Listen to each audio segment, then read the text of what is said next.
मेरा सवाल अहमद सर से है हाँ। कि सर अगर इस टाइम पे पाकिस्तान का जो करंट T20 स्क्वाड है, ठीक है, अगर उसको देखा जाए तो मेरिट के हिसाब से आपका टीम में होना बनता था या नहीं? स्ट्रेट फॉरवर्ड सवाल पूछ रहे हो। मैं अपने बारे में क्या बात, मैं आपको इतना ज़रूर बता सकता हूँ कि मेरा अभी ये 2 सीरीज़ों पहले कैंप में नाम आया था।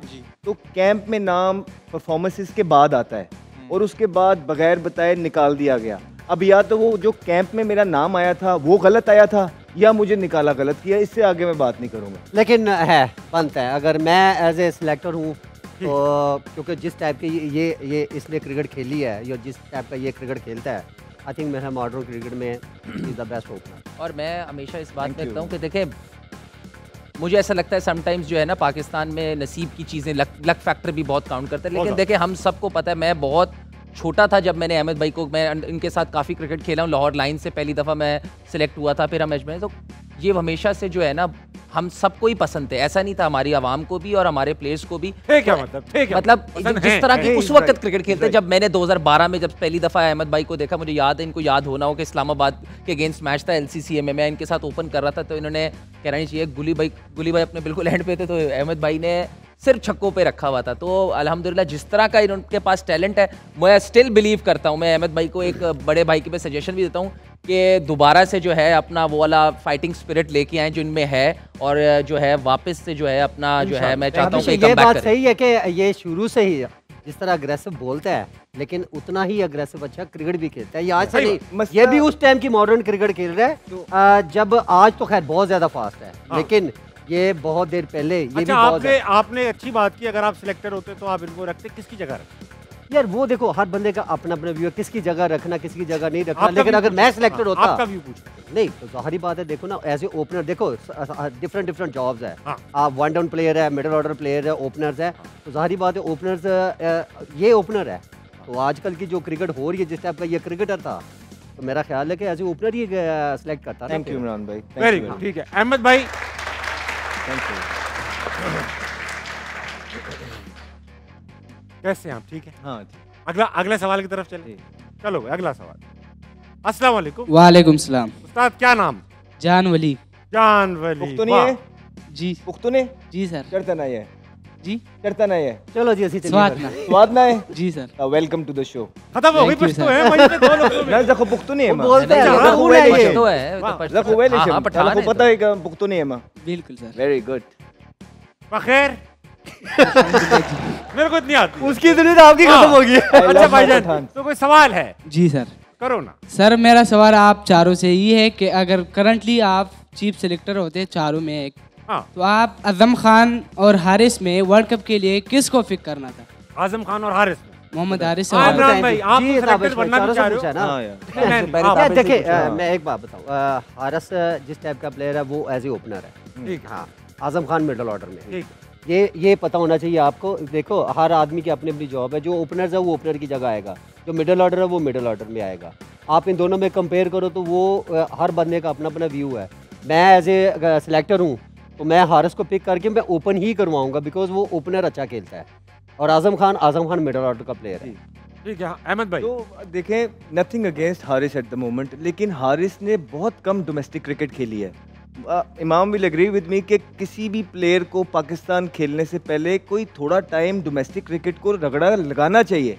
आप सिर्फ T20 लीग्स पे या PSL के 1-2 50 पे नहीं लेके आए। Haris is a good potential player, लेकिन आप उसके साथ भी ज्यादती कर देंगे कि अगर आप उसको यूं ही मेच्योर वो होगा नहीं लेके आएगा तो आप उसका भी करियर ज़ाया कर देंगे।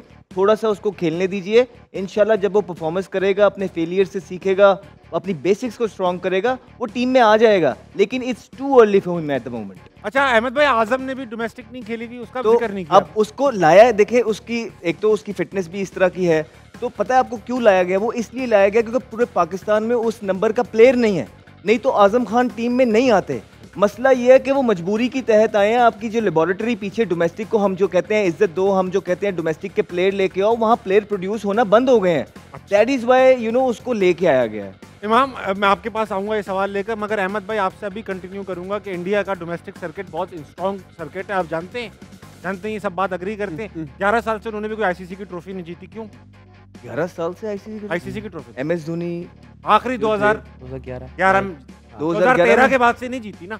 आई थिंक ये फिर बड़ी ज्यादती है उनके साथ भी। उनके साथ ज्यादती है ये। कहने का मकसद है कि उनके जो प्लेयर्स खेल रहे हैं, अगर तो वो 11 साल से ट्रॉफी नहीं उठा पाए हैं और जितनी पोटेंशियल उसकी टीम में है, तो आई थिंक ये बहुत ज्यादती है। इतनी बड़ी टीम के साथ अगर वो नहीं जीत पा रहे हैं, इतने स्ट्रॉन्ग डोमेस्टिक स्ट्रक्चर के बाद, आईपीएल के बाद अगर वो आईसीसी की ट्रॉफीज नहीं उठा पा रहे हैं, तो there must be accountability for everyone.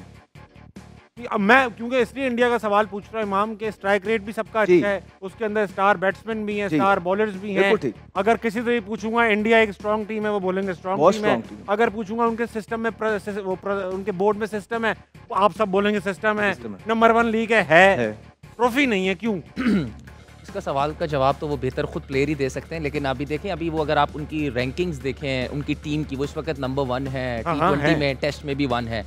क्या होता है कि समटाइम्स 1-2 दफ़ा वो हमसे चैंपियंस ट्रॉफी का फाइनल हारे, उसके बाद अभी वर्ल्ड कप का फाइनल हारे, क्योंकि मुझे ऐसा लगता है कि समटाइम्स वो भी बड़े स्टेजेस पे जाके उनकी जो टीम है वो कोलैप्स कर रही है, क्योंकि जो उनका टॉप 3 है ना, वो अगर हम जब से देखते आ रहे थे वनडे का, T20 का, उनका शिखर धवन, विराट कोहली एंड रोहित शर्मा, बहुत सर्विसेज है इन सब की, लेकिन मोस्टली अब पिछले काफ़ी 3-4 सालों से जो मैंने देखा है कि उसमें बड़े प्लेयर्स, उनके जो बड़े फाइनल्स होते हैं, सेमीफाइनल, फाइनल्स में, वो उनसे बहुत एक्सपेक्टेशंस होती हैं उनकी, लेकिन वो अभी तक वहाँ पे मुझे ऐसा लगता है वो क्लिक नहीं कर पाए बिल्कुल, जो उनके फाइनल के स्टेजेस होते हैं, सेमीफाइनल में 2017 में हमने देखा, उसके बाद अभी हमने 2022 में देखा, फिर हमने 21 में भी देखा कि उनमें बड़े, जिसमें T20 वर्ल्ड कप के उसमें टॉप ऑर्डर जो है उनके बड़े मैचेस में कोलैप्स कर रहा है, तो शायद हो सकता है हम लोग भी, मैं साबित भी होता ही है, सॉरी टू से, कि he is right about it, कि आप जब बायलैटरल सीरीज खेलते हैं तो आप किसी के साथ, बड़ी बड़ी टीमों के साथ अगर आप 10 मैच खेलती है इंडिया की टीम, तो वो इतनी पोटेंशियल रखती है कि 7-3 से जीते किसी भी टीम को, वो इतनी पोटेंशियल।